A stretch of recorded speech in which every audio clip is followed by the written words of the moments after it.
Well, so let me see. I got to scroll this. And he likes to control the radio, so he figures. Oh, is he one of those? That's right. He listens to like this old country music that nobody even knows about. Like it was made somewhere in Kentucky on somebody's banjo or something, and guitar. So. Are you both country music guys? I am. Or country and western, the only two. I'm a country guy as long as there's a guitar involved. But he takes it too far, I think, sometimes. It's like really? some. Yeah, It's Senior? not that bad. And some David Allan Coe, Chris Ledoux. You know. David Allan Coe. Wow, okay. Trevor, he doesn't know good music. He doesn't know good music. No. What's on yours? Lady Gaga? No. Yeah. Be honest. You can come clean. I'm not the mainstream kind of guy. I listen to a lot of acoustic stuff because I play a little bit, and then I listen to a lot of Christian alternative music, and you know, I mean, I listen to everything really. I enjoy music. I think that would be my goal if I wasn't a race car driver. Would probably be like have a record label or something, just because I love music a lot. See, my deal, if you can't blow something up on stage while you're playing the music and you can't bang your head to it, You're not my CD player, man. I like it. No, I'm okay with you guys, but we're going to have an issue on the music I'm good side. with that. I can jam out. All right, RM Motors wants to know, Ricky, what is your favorite style of racing? Trucks, dirt tracks, what is it? Nationwide. No, I've had a lot of fun growing up, and I've thought about it here lately. You know, what's the one car that I had a lot of fun in? And I would have to say it was probably the dirt midget. I had a lot of fun running the dirt midget, and especially on the half-mile tracks. And you could just put them anywhere you wanted, and you know, you felt like you were just in control. And you know, it didn't have a ton of power, but once you got your momentum up, it was really fun. And, you know, the non-wing sprint cars and wing sprint cars are just a lot of power, a lot of fun, especially when you go to a place like Eldora or Knoxville. Yeah. So, you know, those two, between, you know, the wing sprint car and the midget is probably one of the most fun things that I've ever drove. Yeah, I can attest to that. Jason Sholin would like to know, Trevor, talk about how the exposure you got in NASCAR provides an opportunity for you to share your faith. Oh, that's been huge. I mean, I think for Ricky and I both, I mean, that's a big important thing. I was kidding around about the Bible study earlier, but you know, that's really what helped us become such good friends, is just sharing that in common. And you know, I mean, to have a platform like this is just incredible for whatever your message is. But for me, I mean, obviously it means a lot to me, and it helps to keep me defined when things are bad and when they're good. You know, if I was defined by racing, or if I was defined by winning the 500, or how I ran at Martinsville, I'd be in a lot of roller coaster rides. So it just that's definitely a big part of my life every day. Yeah. Who do you guys look up to as far as delivering that message? Because that can be a tricky thing to do. Yeah. It can turn some people off, and it can turn a lot of people on to you. Some guys are very good at it. Some guys maybe not so much. You've got Tony Dungy out there, obviously, is very good at it. You got Tim Tebow, who's been out there, you know, doing it in the limelight. So where do you guys go for your, I don't know if inspiration is the right word, but who you try to pattern your delivery after, Ricky? You know, we started this, Trevor and, you know, the guys, we started this small group at the racetrack, and, you know, I think we're all in, you know, in different levels of where we're at, like in our walk. And, you know, I think Trevor's, you know, he's a few steps ahead of me. He's, yeah, I feel like he's learned a lot about it and knows a lot about it, and you know, is kind of on a different level and is able to go out there and talk to people about it more so often than I am. But you know, just you know, the garage is obviously where we start. There's a lot of people in the garage that are noticing our small group and asking questions about it and staying for chapel after the drivers' meeting and stuff like that. So I would say our start is the garage, and then obviously with Trevor winning the Daytona 500, it's kind of opened him up to a little bit of everything. So it's really cool. So who are you patterning your delivery after? I think that's why it was so cool to talk to Tim Tebow on the phone, because we've been talking like 10 minutes and it seemed like we were best friends, you know, because we just had so much in common with being athletes and just our faith and everything. So Tim Tebow for sure. Michael McDowell, I mean, that's somebody in the sport that's helped me, because he's been there and done that, you know, and he's helped us both a lot. He's in our small group, and so I would say those two guys have been, you know, big inspiration. David Elliott would like to know what best translates from the Nationwide to the Cup Series with the cars and driving styles. Trevor, you're out there. You don't want to go for that, man? No, you're out there. Ricky's done some testing, so I think now that they've gone to COTs in both series, it's helped us. You can get in them. They actually look the same. Used to, when you got into the Nationwide car, you felt like you're in a cocoon after being in the Cup car, because it's so much bigger inside. And so that's the first place to start with the similarities. And then the driving styles, they are the same in a lot of ways, and we run the same tire and all that, so you have that feel. But being on bump stops or springs, you're cold binding in Nationwide, and on bump stops in the Cup Series, that's a big difference. The way the car rolls, the way it drives into the corner. Like Bristol in the Cup car, I drove in the Cup car. I drove in qualifying and went straight to the bottom, like touched the apron. I'm like squirrely coming through the center. The Nationwide car kind of drives in, gets a little bit loose, kind of rolls over more. Normally you have to have the Nationwide freer because it has less horsepower to get off the corner, so you have to keep it unwound a little bit more. Cup car, you can drive in, brake, turn it, and then get on the gas, and that's kind of the two biggest differences. Gotcha. Now, I'm not really sure which one of you this is for.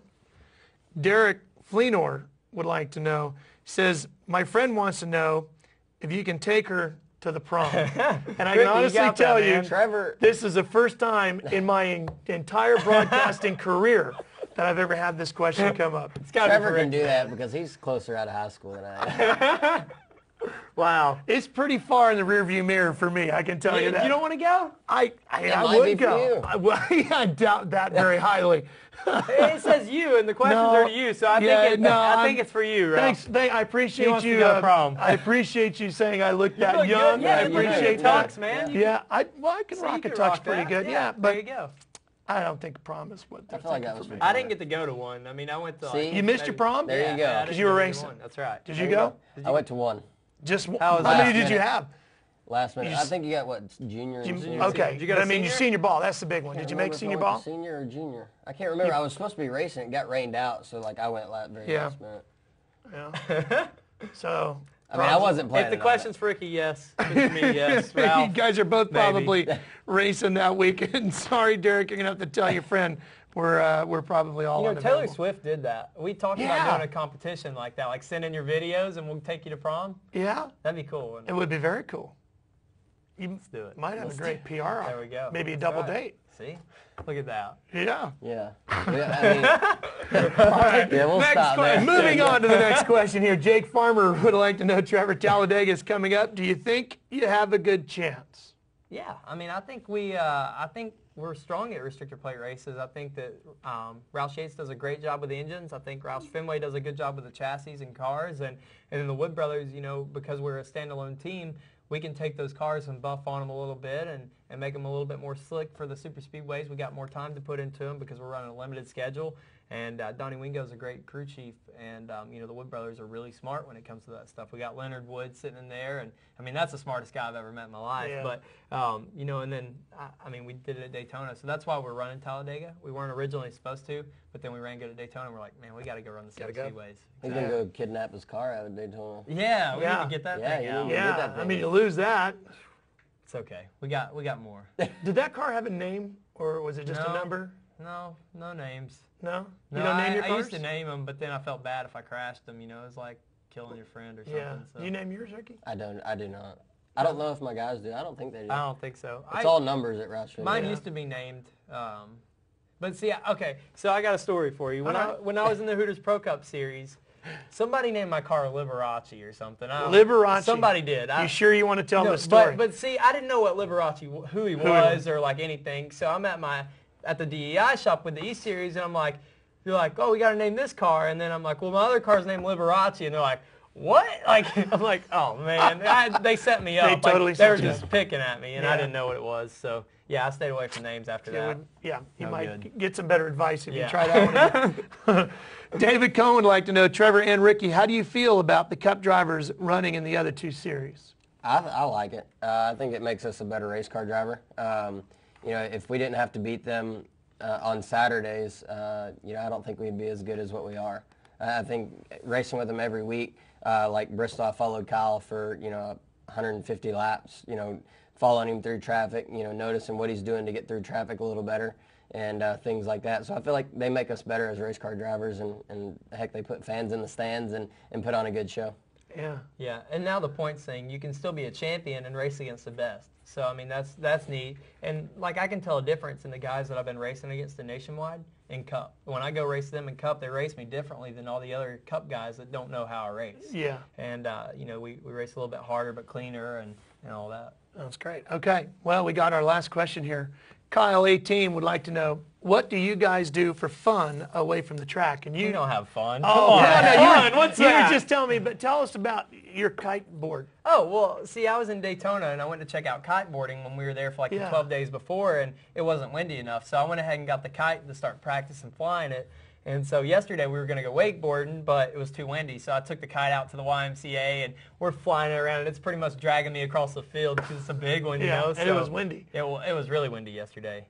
We do everything. I mean, and anything we do, we have fun doing it. Yeah. So, you know, I play guitar, wakeboard, snowboard, fly kites, whatever. So you can literally tell them to go yeah, fly a if you tell me kite. to go fly a kite, I'll be He's like, pretty all right, I got excited. it in my truck. Let's go. How about you, Ricky? What do you do? I actually went and played golf yesterday. I like golfing. It's relaxing. That's Trevor, his style. It's I too can't slow do for that. Trevor. It's Yeah. too slow for Trevor, but we're going to get him on the golf course this year. Yeah, a little bit. see, we have that new site, RickyVersusTrevor.com, and everybody's kind of been checking it out. It's like this deal where you can really see how competitive we are on and off the track, but mainly off the track. Like, we've been doing all these competitions, and Ricky's like, oh, I want to add long drive to the contest. I'm like, yeah, of course you do. You know I can't swing a golf So he club. wants to put on guitar because So we're I going don't to play put guitar. guitar and wakeboarding on there, so we can like even like it out it. a little bit. Trevor's got me check it wakeboarding a lot. We're going to go a lot this summer. Went snowboarding. I started liking snowboarding. I went with Trevor once and had a lot of fun doing that. But I just bought a pit bike.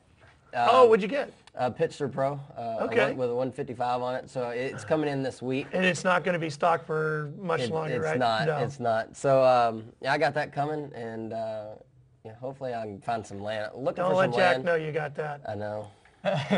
Well, Nemechek's got the That's right. Yeah, I mean we can go track over in his there. front yard. I just talked to Brian Deegan. He's going to send me some gear for it. So you're going to be a militia guy. We are. Fully in? We Are you went going to and get tatted backflipped up his and everything? I went and backflipped a motorcycle at his place, California weekend, into the foam pit. So it was fun. That's cool. Don't let him put that one on the list. No. Having a backflip. Well, I don't know. I might do that into a foam pit. I would have done it if I was You could, there. yeah. I'd Trevor go for can do it. I'd go for it. That's the problem, though. We don't know our limits. So when we get together, we push each other Quickly way becoming too apparent, far. yeah. Yeah, like it's like we don't know limits. So Right. anything we see, we're like, oh, we got that. And then we're pushing each other. Like we went to Jackson Hole, and at first we're just kind of riding snowmobiles on the trails. By the end of the day, we're trying hill clickers off little jumps, you know, Right. and yeah, we just take it too far. We better end this now in case Jack's watching. Sorry, Jack. You could- we went to dinner with Steve Newmark from Rouse last week, and we actually talked about this. And he's like, I don't know why it's not in our contracts like every other sport. Right. We can't do these kind of things. And we're like, well, we're glad it's not. You guys might be the That's right. ones that add paragraph 19 to the thing. Hey, Ricky, thanks for coming in. Best of luck to you this year in your points lead and all the things you have going on there. And Trevor, congratulations Thanks, for the 5 millionth time on winning the Thank you. Daytona 500, and good luck in Thank you. chasing him. Okay, folks, thanks for tuning in. We'll be back next Tuesday to do it all again. I'm Ralph Shaheen. Thanks for joining us here in our nationwide live chat, the Nationwide Spotlight. We'll see you next week.